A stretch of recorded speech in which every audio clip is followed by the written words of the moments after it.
गरज नसलेला शक्तीपीठ महामार्ग रद्द करावा अशी आमची भूमिका आहे आणि या शक्तीपीठ महामार्गाऐवजी मुख्यमंत्री महोदयांनी छत्रपती शिवाजी महाराजांच्या 50 किल्ल्याला 500 कोटी रुपये द्यावेत.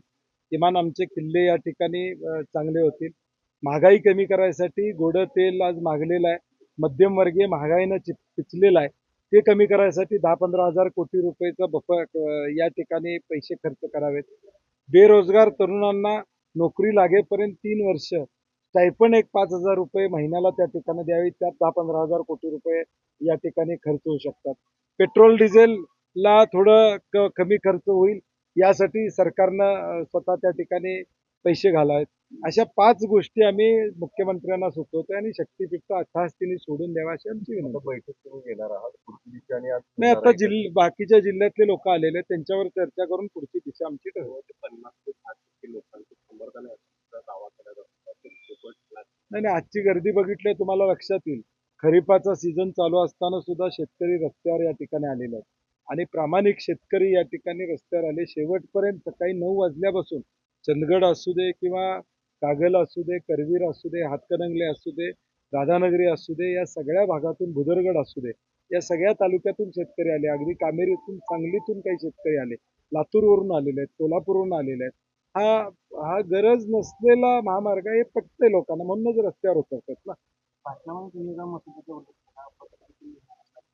नाही, ह्या मुद्दे आम्ही मांडणार आहे की तुम्ही छत्रपती शिवाजी महाराजांच्या 50 किल्ल्यांना 500 कोटी रुपये द्या. ह्या 5 गोष्टी करा. 1,05,00,000 कोटी खर्च करण्यापेक्षा ह्याच्यावर पैसे खर्च करा अशी आमची अपेक्षा सरकारकडून आहे. नाही, इशारा याचं कारण नाही की आमची प्रशासनाला विनंती आहे की हा आमचा वाद सरकारबरोबर या ठिकाणी गरज नसताना सरकार जर जबरदस्ती करत असेल तर सरकारला त्या पद्धतीने उत्तर देण्याची भूमिका आमची राहील. ज्यावेळी सर्वे चालू होईल त्यावेळी निश्चितपणे फील्डवर आपल्याला लक्षात येईल. मुळामध्ये आजची जी काही सांगली जिल्ह्यातली मोजणी आहे तीच बेकायदेशीर आहे.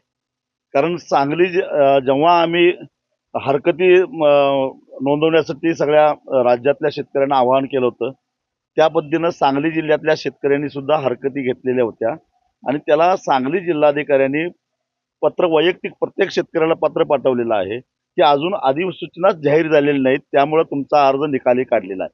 मग अधिसूचना जाहीर झालेला नाही तर हे लोक मोजणी करायला कुणाची सुपारी घेऊन गेले होते? आणि त्यामुळं अशा पद्धतीनं बेकायदेशीर रित्या जर का आमच्या शेतामध्ये येऊन कोण मोजणी करत असतील तर त्यांना आम्ही ठोकून काढू. आणि त्या पद्धतीनं सांगली जिल्ह्यातल्या 3-4 गावामध्ये लोकांनी अक्षरशः त्यांना पळवून लावलेलं आहे.